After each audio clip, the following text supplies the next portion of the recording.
So imagine करें कि रिजवान जो कि एक एमबीबीएस का स्टूडेंट है, वो अपने रूम में बैठा है। आज के दिन उसका रिजल्ट आया और वो पास नहीं हो सका। घर से भी बहुत डांट बड़े फ़ोन आए हैं, सारे दोस्त उसके पास हो गए, उसको डिटेंशन का भी खतरा लगा हुआ है और वो सोच रहा है कि जिन दोस्तों को पढ़ाता होता था वो दोस्त पास हो गए, लेकिन वो खुद पास नहीं हुआ। वो इतनी सारी मेहनत करने के बावजूद अगर पास नहीं हुआ तो वो कैसे सप्लीमेंट्री एग्ज़ाम में पास होगा। तो इन सारी चीज़ों के अंदर वो एक लूप होल के अंदर गिरता जा रहा है और डिप्रेशन और वो एक डार्क प्लेस के अंदर जाता जा रहा है। अस्सलाम वालेकुम, मेरा नाम है हन्ना और बाय प्रोफेशन मैं एक डॉक्टर हूँ और अभी मैं अपनी न्यूरोसर्जरी के अंदर ट्रेनिंग कर रहा हूँ। रिजवान की बात किया, उसके सर्कमस्टांसेस बहुत ही ज़्यादा एक्सट्रीम थे, लेकिन अगर आप अपनी क्लास के अंदर बैठे हुए हैं एमबीबीएस में तो आप अपने साथ वाले लड़कों को देखें। जो आपका साथ वाला लड़का है, हो सकता है कि उसके अंदर डिप्रेशन के कुछ साइंस हो जो कि उसने आपसे बात ना की हो। तो बंदा मेडिकल स्टडीज़ में आया होता है, वो एटलीस्ट अपने एरिया के या अपने स्कूल का एटलीस्ट बहुत अच्छा स्टूडेंट रहा होता है। फिर वो अपने साथ ओवर एम्बिशियस एम लाता है। फिर उसको ये बताना कि आप जिस फील्ड के अंदर जा रहे हो वहाँ डिप्रेशन होगा, तो वो इस बात को मानने के लिए तैयार नहीं होता। लेकिन इन सारी बातों के टाइम ना हम एक चीज़ भूल जाते हैं कि हर बंदा हम में से यूनिक है। हर इंसान के पीछे ना एक डिफरेंट थिंकिंग प्रोसेस होता है, उसका डिफरेंट बैकग्राउंड होता है, उसकी एस्पायरेशंस भी डिफरेंट होती हैं, वो कुछ डिफरेंट चीज़ें अचीव करना चाहता है। हम सारे एक तरह एक जगह पे खड़े होंगे बराबर नहीं है। Brightest the cream of nation MBBS के अंदर जाती है, तो फिर क्या वजह है कि आगे जो है ना कुछ डार्क डेज हैं जिनके बारे में कोई भी बंदा बात नहीं करता। जब मैं टॉपिक सोच रहा था कि मैं बनाऊं कि ना बनाऊं, तो मेरे जहन में बहुत ज़्यादा थॉट्स है कि मुझे इस टॉपिक पे बनाना चाहिए कि नहीं बनाना चाहिए, कोई बंदा हो उसके सेंटिमेंट्स हर्ट ना हो जाए। तो फिर मैंने सोचा कि नहीं यार, एक बहुत ही इंपॉर्टेंट टॉपिक है और इसके बारे में अवेयरनेस होना ना बहुत ज़रूरी है। अपने एमबीबीएस की क्लास को देखते हैं तो आप देखते हैं कि साइड पे आपके फ़लाँ बोर्ड का टॉपर बैठा हुआ है, आपके आगे जो है ना फ़लाँ बोर्ड का टॉपर बैठा हुआ है, पीछे जो है ना फ़लाँ बोर्ड के सेकंड पोजीशन बैठी हुई है। तो जब आप इर्द-गिर्द अपनी नज़र दौड़ाते हैं ना, तो हर इर्द-गिर्द हर बंदा ही ना अपने रीजन का बहुत ही अच्छा स्टूडेंट होता है। जिस कंपटीशन से आप निकल के आए ना, आप समझ लें कि आप उस कंपटीशन के भी पीक पे पहुँच गए।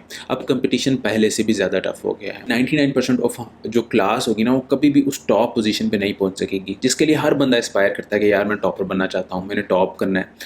क्योंकि जो टॉप करने की पोजीशन है वो सिर्फ एक है और उसके इर्द गिर्द कंपटीशन करने वाले इतने सारे बच्चे हैं, 200 300 की क्लास है। सो वो टॉप तो सिर्फ एक बंदे नहीं करना है। ओलंपिक्स में गोल्ड मेडल के लिए लोग एथलीट स्ट्रगल कर रहे होते हैं। तो जो हर एथलीट होता है उसके अंदर कुछ ना कुछ पोटेंशियल होता है, लेकिन जो ओलंपिक गोल्ड मेडल है वो एक ही है।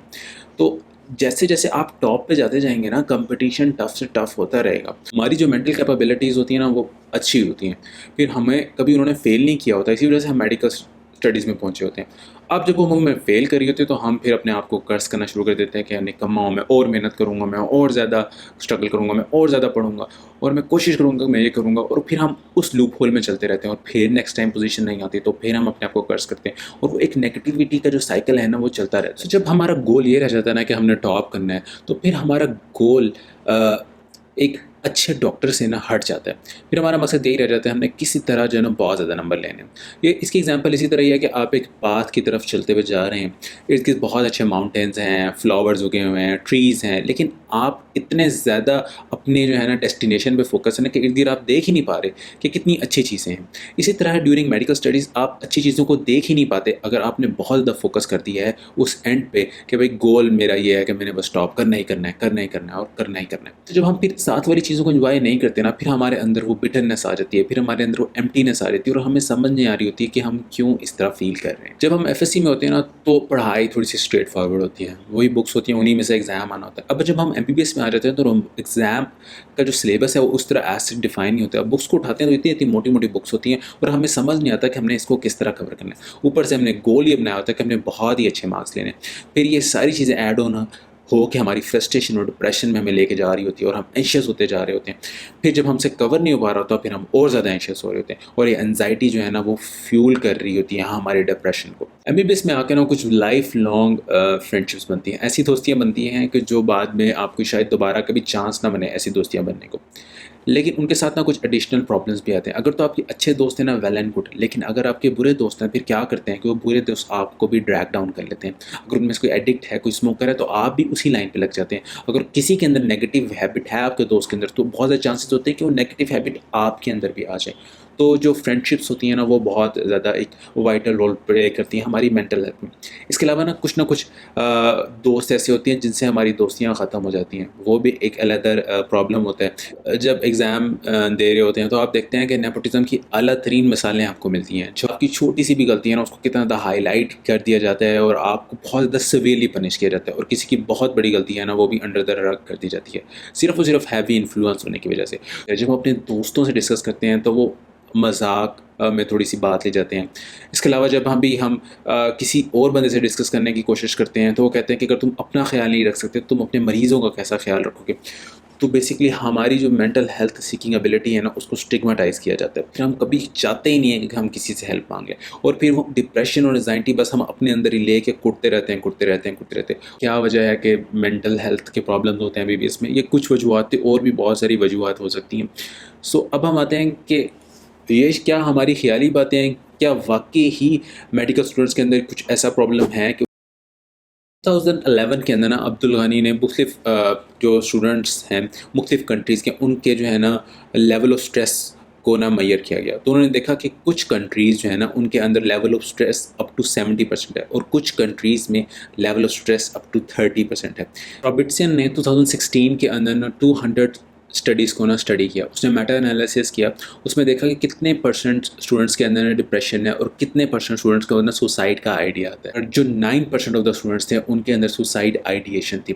इस स्टडी के अंदर उसने 1,29,000 मेडिकल स्टूडेंट्स को देखा था। 2018 के अंदर ना रिकार्डो कॉइंट्रो ने ना एक स्टडी की, उसने देखा कि कितने परसेंट ऑफ स्टूडेंट के अंदर ना सुसाइड आने का ख्याल आता है। तो उसकी स्टडी के अकॉर्डिंग 6% से लेकर ना 43% के दरमियान जो है ना स्टूडेंट्स को ना ये सुसाइड का आइडिया आता है। तो गॉबर्ट ने 2009 के अंदर इस चीज़ पे स्टडी किया, तो उसने ये देखा कि 9.4% ऑफ द स्टूडेंट ने लास्ट 2 वीक्स के अंदर ना सुसाइड के बारे में सोचा है। According to American Medical Student Association, जो मेडिकल स्टूडेंट होते हैं ना उनके चांसेस ऑफ डेथ जो है ना बाय सुसाइड 3 टाइम्स हायर है as compare to their normal age group. So अगर आपका सेम एज ग्रुप बाहर किसी और चीज़ में पढ़ाई कर रहा है और आप मेडिकल स्टडीज़ कर रहे हैं तो आपके चांसेस बहुत ज़्यादा हायर हैं। फिर सुसाइड की बात आती है तो हमें ये लगता है कि शायद एमबीबीएस ख़त्म हो जाएगा और हम रेजिडेंसी करना शुरू करेंगे या ट्रेनिंग करना शुरू कर देंगे, तो शायद हमारी जो है ना ये थॉट्स और डिप्रेशन और इन सारी चीज़ों से हम निकल आएंगे और हम जो है ना मतलब एक हैप्पी फेज़ में चले जाएंगे। तो इसी तरह जो है ना इनको स्टडी किया गया कि रेजिडेंट्स के अंदर जो है ना लीडिंग कॉज ऑफ डेथ क्या है। सो जो रेजिडेंट्स ट्रेनिंग कर रहे हो, चाहे सर्जरी के अंदर कर रहे हो या मेडिसिन के अंदर ट्रेनिंग कर रहे हो, उनमें जब देखा गया कि जो लीडिंग कॉज ऑफ डेथ है ना वो सुसाइड है इन मेल, और फीमेल के अंदर जो है ना वो second leading cause of death है। ट्रॉमा से भी ज़्यादा जो डेथ्स हैं ना वो सुसाइड से होती हैं इन रेजिडेंट्स। अच्छा, ये तो कुछ वेस्टर्न स्टडीज़ होगी। अब पाकिस्तान के अंदर क्या सिचुएशन है? पाकिस्तान के अंदर ना एक स्टडी हुई जिसके अंदर जो है ना टॉप मेडिकल कॉलेजेस को स्टडी किया, जिसके अंदर किंग एडवर्ड मेडिकल कॉलेज था, अल-शिफा इंटरनेशनल कॉलेज था, आज़ाद जम्मू कश्मीर मेडिकल कॉलेज था। जब उनके स्टूडेंट के अंदर देखा गया कि उनमें कितनी परसेंट जो है ना सुसाइड की आइडिएशन है, तो वो ऑलमोस्ट 7% थी, और नियरली 10% जो है ना वो अपने आप को हार्म करने के बारे में सोच रहे थे। एमबीबीएस में हम जाते हैं तो हम ऐसी क्या स्ट्रैटेजीज़ अपना सकते हैं कि हम जो है डिप्रेशन और सुसाइड के जो लूप होल है ना उससे बच सकें। रेस टू द टॉप, मुझे ना सिर्फ फर्स्ट पोजीशन चाहिए। ऐसे थॉट्स जो है ना हम हमेशा सुनते हैं अपने, जब हम स्टार्ट करते हैं बीबीएस का, तो हर बंदा जो है ना टॉप के चक्रों के अंदर होता है। लेकिन उस बंदे का क्या है जिसने बहुत ज़्यादा मेहनत की हो और वो सेकंड पोजीशन पर लैंड किया हो, उससे अगर आप पूछेंगे तो वो बड़ा ही नाखुश होगा कि यार मेरी फर्स्ट पोजीशन नहीं आई। अब बाकी क्लास वाले उसको देख रहे होंगे कि यार सेकंड पोजीशन आगे इतनी बड़ी है, लेकिन वो खुद अंदर से इंट्रिंसिकली अनहैप्पी होगा। अच्छे मार्क्स लेने का फिर क्या फ़ायदा हो गया कि जब आपकी मेंटल हेल्थ पे वो टोल ले रहा हो। सो आपने मार्क्स को एक सिर्फ साइड चेक पे रखना है कि अच्छे आ जाएं तो आपको पता है कि आपके जो आप अच्छी तरफ जा रहे हैं, आपकी डायरेक्शन सही है, बहुत बुरे मार्क्स ना हो। लेकिन यह है कि वो अच्छे मार्क्स लेने के चक्रों के अंदर ना आप उस परेशानी और उस डिप्रेशन और उस सारी चीज़ों के अंदर ना गिरें। एक दोस्त है जो जिसको बहुत ज़्यादा मार्क्स लेने का बहुत शौक था, हमेशा उसकी कोशिश होती थी कि किसी तरह जो है ना वो ज़्यादा मार्क्स ले ले। वो हर दफ़ा जाता था, कोशिश करता था कि उसने ज़्यादा मार्क्स लेने। अब हुआ यूँ कि फर्स्ट ईयर के अंदर उसके मार्क्स अच्छे थे लेकिन उसके उम्मीदों से थोड़े से कम थे, तो उसको थोड़ी सी एंजाइटी हुई, नेक्स्ट ईयर जो है उसने मेहनत और की, लेकिन उसकी एंजाइटी और एंशियस होने की वजह से उसके मार्क्स पहले से कम आए। फिर इस तरह होता रहा, हर साल वो मोर से मोर एंशियस होता रहा और उसके मार्क्स ज़्यादा से ज़्यादा कम होते गए। ये एंजाइटी और एंशियस होना ना बेसिकली आपके एक दफ़ा माइंड के ऊपर ना प्रेशर बढ़ा देती है। हाँ, हायर मार्क्स के लिए बेशक एम करना चाहिए, लेकिन इस चीज़ को आपने बैलेंस करना है कि किस तरह आप अपने साउंड माइंड को कंटिन्यू रख सकते हैं। अगर आप बहुत ज़्यादा अग्रेसिव होकर भी अगर आपका माइंड साउंड रहता है तो गो फॉर इट। आपको चाहिए कि आप टॉप करें, आपको चाहिए कि आप फर्स्ट पोजीशन पे। लेकिन अगर आपको लग रहा है कि तो वो टोल ले रहा है तो maybe you have to take a step back. हो जाए आपके मार्क्स आपकी एक्सपेक्टेशंस के मुताबिक ना आए तो बी अ काइंड जज टू योरसेल्फ। हम ना हमेशा अपने आप के बहुत ही हार्शेस्ट क्रिटिक होते हैं। अगर बाहर कोई बंदा जो है ना हम जो अपने दिल में अपने बारे में सोच रहे थे वो मुंह से बता देना तो हम उसका शायद गिरेबान पकड़ लेंगे, लेकिन हम कॉन्टीन्यूसली अपनी जो है ना अंदर की जो आवाज़ जो हमें कॉन्टीन्यूसली ड्रैग डाउन कर रही होती है, हम उसको बर्दाश्त कर रहे होते हैं। जब ये वॉइस आपके अंदर से आ रही है ना कि you are not good enough, वो देखो फलां बंदा कितना ज़्यादा ले गया है, और आपको कॉन्टीन्यूसली डाउन कर रही है ना, तो उसको आपने स्नप करना है। उस वॉइस को ज़्यादा आपने प्रोग्रेस होने नहीं देना। एमबीबीएस के अंदर जो मार्क्स हैं वो बहुत मिनिमल रोल प्ले करते हैं एक बंदे की सक्सेसफुल लाइफ आगे गुजारने में, और एक बंदे की इवन जो है अच्छी फील्ड में जाने के लिए, और बहुत सारी चीज़ें मैटर कर रही होती हैं। तो सिर्फ ये सोचना कि सिर्फ मार्क्स और मार्क्स ही है जो ना मुझे आगे प्रोपेल करेंगे, तो ये सोचना बिल्कुल एक फॉल्स चीज़ होगी। बहुत सारी चीज़ें जो है ना वो मैटर कर रही होती हैं। इवन मेरी अपनी खुद जो है एमबीबीएस के अंदर सप्लीमेंट्री एग्ज़ाम मैंने दिया था, तो इवन तब भी मैं जिस फील्ड के अंदर मैंने हाउस जॉब करना चाहता था मैंने उस फील्ड में किया। जिस फील्ड के अंदर मैं जाना चाहता था जो कि न्यूरोसर्जरी थी, तो मैं उसके अंदर गया हूँ। मेडिटेशन जो है ना वो आपकी हैप्पीनेस का लेवल ना इंस्टेंटेनियसली ना बहुत ज़्यादा हाई कर सकती है। मुझे जब छोटा था तो मुझे पता नहीं था कि 5 टाइम की नमाज़ आखिर पढ़ना क्यों ज़रूरी है, लेकिन फिर मुझे आहिस्ता-आहिस्ता अंदाज़ा हुआ कि जब आपने एक टाइम फ़ोकस करना हो अपनी प्रेयर के ऊपर और मेडिटेशन के ऊपर, तो जो है ना आपकी जो इर्द-गिर्द की डिस्ट्रैक्शन से सिर्फ दूर हो जाना ना आपके माइंड को कितना पुरसुकून कर देता है। सारे दिन ना कुकिंग करते रहे हो, और कुकिंग करने से ना आपके किचन के अंदर ना बहुत ज़्यादा धुआँ जमा हो गया। अब यह है कि अगर आप उस धुएँ को बाहर ही नहीं निकालेंगे तो एक टाइम आएगा वो धुआँ आपको चोक कर जाएगा। तो फिर आप क्या करेंगे, आप एग्जॉस्ट फ़ैन ऑन कर देंगे ताकि वो धुआँ बाहर चला जाए। हमारा जो एग्जॉस्ट फ़ैन है ना वो असल में मेडिटेशन नमाज है। अगर हम नमाज़ पढ़ते हैं तो दिन भर की सारी टेंशन्स परेशानियाँ और सारे मसले मसाइल होते हैं ना वो फुर करके उठ जाते हैं। मैंने बहुत ज़्यादा नोट किया कि जब मैं सर्जरी के अंदर मेरे से कोई भी कॉम्प्लिकेशन होती है या बहुत बुरा दिन गुजरा होता है या बहुत ज़्यादा डाउन फील कर रहा हूँ, तो जब भी मैं नमाज़ पढ़ता हूँ ना तो वो टेंशन बहुत हद तक कम हो जाती है।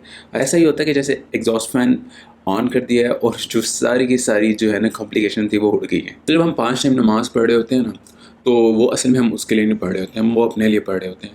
मॉन्क्स जो बहुत ज़्यादा मेडिटेशन करते हैं उनके जब फ्रंटल कॉर्टेक्स को देखा गया तो ये बात नोट की गई कि उनके ब्रेन का साइज़ फ्रंटल कॉर्टेक्स का इंक्रीज़ हुआ है as compare to normal population. और फ्रंटल कॉर्टेक्स हेल्प करता है हमें स्ट्रेसफुल सिचुएशन से बाहर निकलने में। इसके अलावा कुछ स्टडीज़ हुई कि जिसमें देखा गया कि मेडिटेशन से ना सिर्फ हमारा डिप्रेशन कम होता है, इसके अलावा जो है हमारी बॉडी का इम्यून फंक्शन भी बेहतर हो जाता है। जो लोग प्रॉपर्ली मेडिटेशन करते होते हैं ना उनके अंदर डिप्रेशन का रेट बहुत कम है। इसके अलावा इवन इतना फ़र्क होता है कि एक पेन जो हमें पहले बहुत ज़्यादा पेन लग रहा होता है वो पेन हमें कम लगना शुरू हो जाती है मेडिटेशन के बाद, यानी कि हमारी पेन का थ्रेशोल्ड ही बढ़ जाता है। एक हायर अथॉरिटी के ऊपर जो है ना आपने बिलीव कर लिया तो फिर जो हुआ है वो उसकी मर्ज़ी से हुआ है। आप कोई भी बंदे नहीं होते चैलेंज करने वाले, तो फिर आपको एक्सेप्ट करना चाहिए इस चीज़ को कि जो भी चीज़ है ना वो कदर ऑफ अल्लाह से है, और जब वो कदर ऑफ अल्लाह पे हमारा ईमान होगा तो फिर जोन सी भी नेगेटिव चीज़ हमारी तरफ आएगी ना हम सोचेंगे कि यार ये उस तरफ से आई है। इसने मुझे बहुत ज़्यादा हेल्प किया ड्यूरिंग सर्जिकल रेजिडेंसी। हुआ होता ये था कि हमारे सीनियर्स थे वो जब सर्जरी कर रहे होते थे, ट्यूमर निकाल रहे थे, ट्रॉमा पे ऑपरेट कर रहे थे, तो ऐसी फ्लॉलेस सर्जरी कर रहे होते थे तो मैं उनको देख के हैरान हो रहा होता था। और जब हमारी बारी आती थी तो हमारे से स्टिच भी सीधी तरह नहीं लग रहा होता था, तो मैं उस टाइम परेशान होता था कि यार ये हम क्या कर रहे हैं, कैसे हमारे से सिर्फ एक स्टिच भी नहीं लग रहा और ये दूसरा शख्स है वो इतनी अच्छी सर्जरी कर रहा है। फिर आहिस्ता आहिस्ता टाइम जो गुजरता गया तो आपकी फ्रस्ट्रेशन और बिल्ड होती रहती है। सर्जरी के अंदर ना एक स्टीप लर्निंग कर्व है, आपको पहले दिन सारी चीज़ें नहीं आती, कुछ टाइम लगता है चीज़ों को सीखने में। फिर मैं पहुंचा कदर ऑफ अल्लाह पे। देखिए अगर कोई भी चीज़ अल्लाह ने मुझे सिखानी है ना तो दुनिया का कोई बंदा उस चीज़ को मुझसे रोक नहीं सकता, वो चीज़ मैं सीख के रहूँगा। और अगर कोई भी चीज़ अल्लाह ने मुझे नहीं सिखानी तो मैं जितनी मर्ज़ी कोशिश भी करूँगा वो चीज़ जो है ना वो मैं नहीं सीख सकता। तो सिर्फ़ और सिर्फ़ इस चीज़ पे आपको बिलीव होना कि जो चीज़ अल्लाह ने आपको सिखानी है वो आपको सिखा के छोड़ेगा, आपको काफ़ी ज़्यादा उस फ्रस्ट्रेशन से हेल्प दे देता है। बेशक अल्लाह ने ही कहा हुआ है कि कोशिश करना आपकी ज़रूरी है, लेकिन अगर कोशिश के बावजूद भी कोई चीज़ हमें नहीं मिल रही ना, तो बिलीव इन हिम कि उसने हमारे लिए कोई और अच्छी चीज़ रखी हुई है। गाड़ी है जिसको आप चला रहे हैं और आप उसका इंजन ऑफ नहीं करते, सुबह जाते हैं फिर आप कहते हैं कि यार इंजन ऑन और ऑफ करना पड़ता है, मैं इसको चला के रखता हूँ। कुछ अर्से बाद देखेंगे, हफ्ते महीनों बाद जो है ना वो गाड़ी बिल्कुल उसकी तहस नहस हो जाएगी। ये मैटर नहीं कर रहा होगा कि आपके पास कौन सी अमेजिंग स्पोर्ट्स कार है, मैटर यह है क्या कि आपने उसको रेस्ट दिया। जब एक मशीन को रेस्ट चाहिए होता है तो हमारे ब्रेन को भी उसी तरह रेस्ट चाहिए, और ब्रेन के जो फंक्शंस पे जो सी चीज़ एक्ट करी होती है वो है केमिकल्स। पूरे दिन के अंदर जैसे जैसे हम कुछ काम करते रहते हैं तो ये स्ट्रेस हमारे अंदर बिल्ट होती रहती है। जो स्ट्रेस मॉलिक्यूल्स हैं वो हमारे ब्रेन के अंदर जमा होते रहते हैं। अब जो स्ट्रेस मॉलिक्यूल हैं वो आहिस्ता आहिस्ता हमारे ब्रेन को स्ट्रेसफुल स्टेट की तरफ लेके जा रहे होते हैं। स्लीप जो है ना, हमारे ब्रेन में जो से भी केमिकल्स अक्यूमुलेट होते हैं ड्यूरिंग द स्ट्रेसफुल डे, तो वो सारे के सारे केमिकल्स एलिमिनेट कर देती है। इसके अलावा स्लीप जो है ना हमें हेल्प करती है कि हमने 2 दिन में चीज़ें याद की हों उनको एक्चुअली जो है ना वो रिमाइंड कराती है एक टेप रिकॉर्डर की तरह, और हमें हेल्प करती है रिमेंबर स्टफ़ करने में। सारी स्टडीज़ में जिनमें देखा कि लैक ऑफ स्लीप का बहुत ज़्यादा रिलेशनशिप है डिप्रेशन के साथ। इवन हमारा इम्यून सिस्टम भी डिप्रेस हो जाता है अगर हमारी स्लीप बेहतर ना हो। इवन स्लीपी लोगों के अंदर ये देखा गया है कि अगर एक स्लीपी बंदा कार चला रहा हो तो वो ऐसे ही है जैसे कोई ड्रंक बंदा कार चला रहा हो, और फिर उसका एक्सीडेंट होने का चांस बहुत ज़्यादा बढ़ जाता है। अब आप खुद सोचें कि जो एक स्लीपी बंदा है जिसकी स्लीप भी पूरी नहीं है, अगर वो कार बेहतर नहीं चला सकता तो कैसे अपने इमोशंस को पूरे दिन के लिए ड्राइव कर सकता है। फिर यही हो सकता है कि ज़्यादा लड़ाइयाँ होती हैं, ज़्यादा फ्रस्ट्रेशन होती है और डिप्रेशन भी ज़्यादा होता है। कुछ लोग मेरे से पूछते हैं कि हमारी स्लीप बहुत ज़्यादा है। अब जो है ना, अब हम पढ़ रहे होते हैं, हमारा दिल करता है हम पढ़ते रहें और हम सोएं मत। तो आप इमेजिन करें कि आप एक खाना पका रहे हैं, उसको आप कुक करते जा रहे हैं, कुक करते जा रहे हैं, कुक करते जा रहे हैं। एक टाइम आ गया कि अब उसको कुकिंग की ज़रूरत नहीं है। अगर आप उससे बहुत ज़्यादा कुक करना शुरू करेंगे तो ये होगा कि वो खाना सड़ जाएगा। यही हालत आपकी पढ़ाई से है। एक टाइम पे आपको रुकना है ताकि जो आपका ब्रेन है ना वो अब इन्फॉर्मेशन को कंसोलिडेट कर दे, और अगर वो कंसोलिडेट नहीं करेगा तो वो इन्फॉर्मेशन उड़ जाएगी, वो ज़ाया हो जाएगी। बहुत ही इंपॉर्टेंट न्यूक्लियस होता है कि वो जस्ट इधर पड़ा होता है हमारे ख्यास्म के ऊपर, उसे हम कहते हैं सुप्राकियास्मेटिक न्यूक्लियस। ये न्यूक्लियस जो होता है ना, ये हमारे सर्केडियन रिदम यानी कि हमारे पूरे दिन के रिदम को, कि हमने कितने में उठना है, कितना बजे सोना है, उसको रेगुलेट कर रहा होता है। ये न्यूक्लियस अब हमारे दिमाग के अंदर है और इसको नहीं पता कि बाहर क्या चल रहा है। तो ये क्या है, हमारे रोशनी को देखता होता है। अगर रोशनी ज़्यादा तो इसको लगता है मॉर्निंग है, अगर रोशनी कम है तो इसको लगता है कि इवनिंग है। तो हम क्या कर सकते हैं इस सिलसिले में, अगर हम मॉर्निंग में उठें और हम बाहर जाकर थोड़ी देर के लिए वॉक कर सकते हैं ना, तो फिर ये होगा कि हमारे सुप्राकियास्मेटिक न्यूक्लियस को पता चलता है कि यार अब मॉर्निंग आ गई है, तो वो ज़्यादा अलर्ट हो, में ज़्यादा फोकस कर लेगा। लेकिन अगर हम रात को यही जो है ना लाइट रात को देखेंगे तो हमारा सुप्राकियास्मेटिक न्यूक्लियस को फिर लगेगा कि जो है ना मॉर्निंग है, तो फिर वो क्या करेगा, फिर जो है ना वो अपने आप को फिर एक्टिवेट करने की कोशिश करेगा, और फिर जो है ना हमें नींद नहीं आएगी और हमारी जो है ना स्लीपीनेस वो डिले हो जाएगी। तो उसका नुकसान सिर्फ हमारे ब्रेन को होगा। तो उस सिलसिले में हमने क्या करना है कि हमने रात को कोशिश करना है कि कुछ टाइम सोने से पहले ना मोबाइल नहीं करना। अगर एमबीबीएस के बाद कोई भी चीज़ एक बहुत बड़ा रोल प्ले करती है ना कि आप कहाँ एंड अप करेंगे, तो वो चीज़ है आपके फ्रेंड्स। मैं आपको इनफ एम्फेसाइज नहीं कर सकता इस बात पे कि how crucial the friends are. अगर आपके ग्रुप जो है ना वो थीटास है और पढ़ाई करने वाला ग्रुप है, तो आप भी प्रॉब्ली उसी तरह के होंगे। अगर आपका ग्रुप जो है ना वो ऑर्गेनाइजेशन के अंदर बहुत ज़्यादा एक्टिव रखता है, तो आप भी उसी तरह के ऑर्गेनाइजेशंस के अंदर ना एक्टिव रहेंगे। लेकिन अगर आपका ग्रुप जो है ना किसी नेगेटिविटी इन्वॉल्व में है, तो बहुत ज़्यादा चांसेस है कि आप भी उस नेगेटिविटी के ग्रुप का पार्ट होंगे। मैंने बहुत ज़्यादा इस बात को नोट किया है कि जो स्मोकर्स होते हैं वो एक ग्रुप के अंदर होते हैं। बहुत सारे हम सोचते हैं कि अगर हमारा कोई फ्रेंड जो है ना इस तरह की नेगेटिविटी एक्टिविटीज़ में इन्वॉल्व है, स्मोकिंग के अंदर, एडिक्शन के अंदर, तो हम इस तरह के नहीं हैं, हम कभी भी ये चीज़ नहीं करेंगे। लेकिन आपके एग्ज़ाम का रिजल्ट ना अच्छा नहीं आया, ऊपर से आपके टीचर ने भी ना काफ़ी ज़्यादा आपको स्कोल्ड किया, घर वालों ने भी काफ़ी ज़्यादा बातें सुनाई है, तो फिर एक टाइम आएगा कि आपका जो विल पावर है उस दिन बहुत लो है। तो वो जो है ना वो पॉइंट है, उस पॉइंट के ऊपर जो है ना आपको जब कोई बंदा कहेगा ना यार ये सिगरेट लगाओ और ये तेरी सारी टेंशनें दूर कर देंगे, तो हो सकता है कि उस टाइम आप उस सिगरेट को लगा लें, और एक दफ़ा एक चीज़ होगी तो फिर वो नेक्स्ट टाइम करना बहुत ज़्यादा ईजी हो जाता है। वो एक साइकिल के अंदर बंदा चला जाता है। तो लेकिन अगर आपका एक दोस्त उस टाइम आपकी हेल्प आउट कर देता है और आपको कहता है कि नहीं यार ये वक्त गुजर जाएगा, कुछ नहीं होता, और आपको सपोर्ट देता है, तो जो है ना आप एक बहुत डिफरेंट रिस्पॉन्स होगा आपके अंदर। अगर आपका एक अच्छा दोस्त है ना, तो आप गिर भी रहे होंगे ना, तो वो आपका हाथ पकड़ के उठा लेगा। लेकिन अगर आपका एक दोस्त जो है ना, वो बहुत ही आपको ड्रैग डाउन करने वाला है, तो फिर क्या होगा कि अगर आप अपने पर भी फैलाए होंगे ना और आप उड़ना भी चाह रहे होंगे, तो आप उसकी वेट की वजह से उड़ नहीं पाएंगे। जब हम फर्स्ट ईयर के अंदर हम बहुत ज़्यादा नाइव होते हैं, अभी बिल्कुल बच्चों की तरह होते हैं, फिर आहिस्ता आहिस्ता हमारी ग्रुपिंग होने लग जाती है, वो हम डिफ़ाइन करी होती है हमें आगे क्या करेंगे। मैंने बहुत सारे लोगों को देखा है जो इकट्ठे बैठ के स्मोकिंग कर रहे हैं, इकट्ठे बैठ के नेगेटिव एक्टिविटीज़ में इन्वॉल्व है, चीटिंग कर रहे हैं। इसके अलावा मैंने कुछ ग्रुप्स को देखा, वो इकट्ठे बैठ के पढ़ रहे हैं, अब एक दूसरे को क्विज़ कर रहे हैं। कुछ ग्रुप्स को देखा, वो एक दूसरे को पुश कर रहे हैं कि स्पोर्ट्स एक्टिविटी में हमने पार्ट लेना है। कुछ ग्रुप्स को देखा है, वो डिबेटिंग की तरफ चले गए, कुछ ऑर्गेनाइजेशनल की तरफ चले गए। तो कुछ रिलेशनशिप अपने सीनियर्स के साथ भी बनते हैं। इसी तरह जिस तरह आपके दोस्त हैं ना, इसी तरह आपके सीनियर्स भी आप पे नेगेटिव या पॉजिटिव जो है ना इम्पैक्ट डालते हैं। बेशक वो सीनियर हैं, हमें अगर कोई नेगेटिव है तो उससे बदतमीज़ी करने की ज़रूरत नहीं है, लेकिन यह है कि कीप अ डिस्टेंस। अगर आपको पता चल रहा है कि उसके अंदर एक सर्टेन नेगेटिव हैबिट है। एक्सरसाइज, जब हम एक्सरसाइज करते हैं ना, तो कुछ हार्मोन्स होते हैं जो हमारे ब्रेन को स्पेसिफिकली इसलिए बने हुए हैं कि वो उससे खुश रखें, उनको कहते हैं एंडोर्फिन्स। तो हमारे ब्रेन के अंदर जो है एंडोर्फिन का लेवल बहुत बढ़ जाता है। एक्सरसाइज रेगुलरली करते हैं, उनकी एबिलिटी ना सिर्फ फोकस करने में बढ़ जाती है, बल्कि वो ज़्यादा स्ट्रेस ले सकते हैं और उनका ब्रेकन पॉइंट भी बहुत ज़्यादा बढ़ जाता है। एंटी डिप्रेसेंट मेडिकेशंस को एक्सरसाइज के साथ जो है ना कंपेयर किया गया, तो ये देखा गया कि उनका अफेक्ट इक्वल है as compare to antidepressant medication. तो यानी कि अगर आप एक्सरसाइज करते हैं और एंटी डिप्रेसेंट मेडिकेशन की तरफ आपको कौन सी चीज़ चूज़ करनी चाहिए, तो अगर आप दोनों में से कोई भी चीज़ कर लेंगे तो वो इक्वल होगी। लेकिन लॉन्ग टर्म देखा गया कि एंटी डिप्रेसेंट मेडिकेशन से एक्सरसाइज जो है ना, वो बहुत ज़्यादा बेहतर है और इसका प्रोटेक्टिव रोल है अगेंस्ट डिप्रेशन। 10 से 20 मिनट की एक्सरसाइज जो है ना, वो आपका इतना ज़्यादा टाइम तो नहीं लेगी, लेकिन जो है ना आपको बहुत ज़्यादा रिचार्ज करेगी। फिर आपका फोकस भी बढ़ जाएगा और आपको चीज़ों की रिमेंबर करने की एबिलिटी भी बढ़ जाएगी। और सबसे बेहतर क्या होगा कि आपका स्ट्रेस लेवल है ना, वो बहुत ज़्यादा रिड्यूस हो जाएगा और फिर आप दूर चले जाएंगे डिप्रेशन। कुछ अर्से पहले ना मैंने एक्सरसाइज के हमारे ब्रेन पे क्या इफेक्ट होते हैं उस पर एक वीडियो बनाई थी, जिसका मैं लिंक इधर कहीं दे दूंगा, और आप उस पर क्लिक कर सकते हैं और देख सकते हैं कि हमारा ब्रेन जो है ना, उसको एक्सरसाइज किस तरह लिमिटलेस बना देती है और किस तरह हमें स्ट्रेस से दूर रखती है। Make time for your self. अच्छा, एमबीबीएस के दौरान ना हम इतने ज़्यादा स्टडीज़ के अंदर बाज़ इन्वॉल्व हो जाते हैं कि हम अपनी सोशल लाइफ से बिल्कुल कट ऑफ हो जाते हैं और जो है ना हम हैप्पी रहना ही भूल जाते हैं।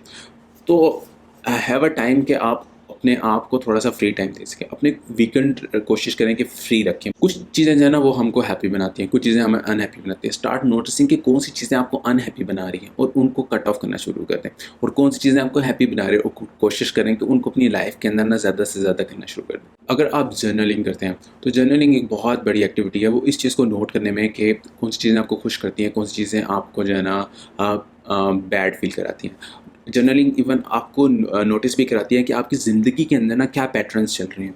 सो जर्नलिंग की बहुत बड़ी अच्छी एक्टिविटी है, जो है ना आपको बहुत हद तक ना स्ट्रेस से अवे रख सकती है। Act kind. सो कोई भी एक लिटिल एक्ट ऑफ काइंडनेस है ना, वो ज़ाया नहीं होता। सिर्फ और सिर्फ अपने एक जूनियर को हेल्प आउट कर देना और उसको गाइड कर देना आपके अंदर की ना इंट्रिंसिक हैप्पीनेस को बढ़ा देगा। तो हुआ यूँ कि 2 ग्रुप्स लिए गए। एक ग्रुप में जो है ना उनका लेवल ऑफ जो है ना पेन देखा गया कि उनका कितना लेवल ऑफ पेन वो बर्दाश्त कर सकते हैं। इसी तरह दूसरे ग्रुप का भी लेवल ऑफ पेन देखा गया कि वो कितना बर्दाश्त कर सकते हैं।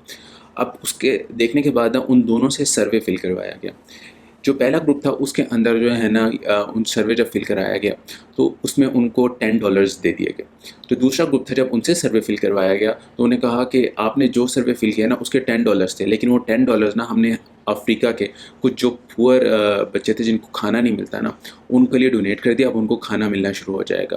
तो ये देखा गया कि जिन्होंने $10 डोनेट किए थे उनका थ्रेश होल्ड पेन का बढ़ गया था। यानी कि सिर्फ और सिर्फ एक्ट काइंड करने से, दूसरों की हेल्प करने से क्या हुआ है कि वो अब ज़्यादा टॉलरेट कर सकते हैं पेन। इसी तरह स्ट्रेस का लेवल होता है कि जो लोग दूसरों की हेल्प करते रहते हैं ना, वो बेसिकली अपनी हेल्प कर रहे होते हैं इस सिलसिले में कि उनका भी लेवल ऑफ स्ट्रेस जो है ना वो टॉलरेट करने का बढ़ता जा रहा होता है। जब हम सेल्फिश एक्ट कर रहे होते हैं ना, तो हम यही सोच रहे होते हैं कि हम अपने आप को फ़ायदा दे रहे होते हैं, लेकिन हम लॉन्ग टर्म में ना अपने आप को नुकसान पहुंचा रहे होते हैं। जो सेल्फिशनेस है ना, वो एम्प्टी फीलिंग आपके दिल के अंदर ला रही होती है। लेकिन अगर आप थोड़ी सी हेल्प कर देते हैं ना किसी बंदे की, तो क्या होता है कि आपके अंदर एम्पैथी आ जाती है, आपके अंदर जो हैप्पीनेस है ना वो बढ़ जाती है। एमबीबीएस जो है ना वो आपकी शायद ज़िंदगी का सबसे बेस्ट टाइम है। लेकिन आर्ट क्या है? आर्ट ये है कि हमने बैलेंस करना है एक चीज़ को दूसरी चीज़ से। हमने अच्छे मार्क्स लेने को बैलेंस करना है फ़न से, सोशल एक्टिविटीज़ को। हमने इन सारी चीज़ों को बैलेंस करना है ताकि जो हमारा माइंड है ना वो हैप्पी रह सके। अगर किसी क्लोज़ फ्रेंड को ज़रूरत है तो lend a shoulder to that one. अगर आप उसकी हेल्प करेंगे, उसको एक शोल्डर लैंड कर लेते हैं, तो आपकी भी इंट्रिंसिक हैप्पीनेस बहुत ज़्यादा बढ़ जाएगी। इस बात को अंडरस्टैंड करने की ज़रूरत है कि हम सब लोग यूनिक हैं। हर बंदा ना यूनिक बैकग्राउंड से आता है, यूनिक हमारी थॉट्स हैं, यूनिक हमारी एस्पायरेशंस है।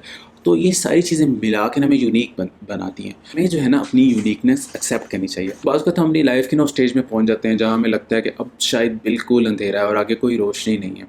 लेकिन एक जो कोट था ना वो मेरे माइंड से स्टक हो गया। वो ये था कि जब नाइट जो है ना मोस्ट पिच डार्क हो ना, मॉर्निंग उसके बाद आती है। अगर आप मेंटली डिस्टर्ब हैं और उस डिप्रेशन की फेज़ में हैं और आप कुछ ऐसी चीज़ सोच रहे हैं जो कि अनथिंकेबल है, तो आई वुड स्ट्रांगली एडवाइस कि you should seek help. Even आपके अंदर थॉट भी आते हैं तो किसी बंदे से बात करने से भी ना आपकी वो थॉट्स बहुत हद तक ख़त्म हो जाती है। ये बात समझें कि जो सीकिंग हेल्प है ना वो साइन ऑफ वीकनेस नहीं है, बस वो सिर्फ इस बात को शो कर रही है कि आप एक ह्यूमन बीइंग है। तो ऑर्गन है ना, इसकी बहुत ज़्यादा हिफाजत करें, यही आपकी दुनिया को जन्नत या दोज़ख बना सकता है। तो अपना बहुत सारा ख्याल रखिएगा। अल्लाह हाफिज़।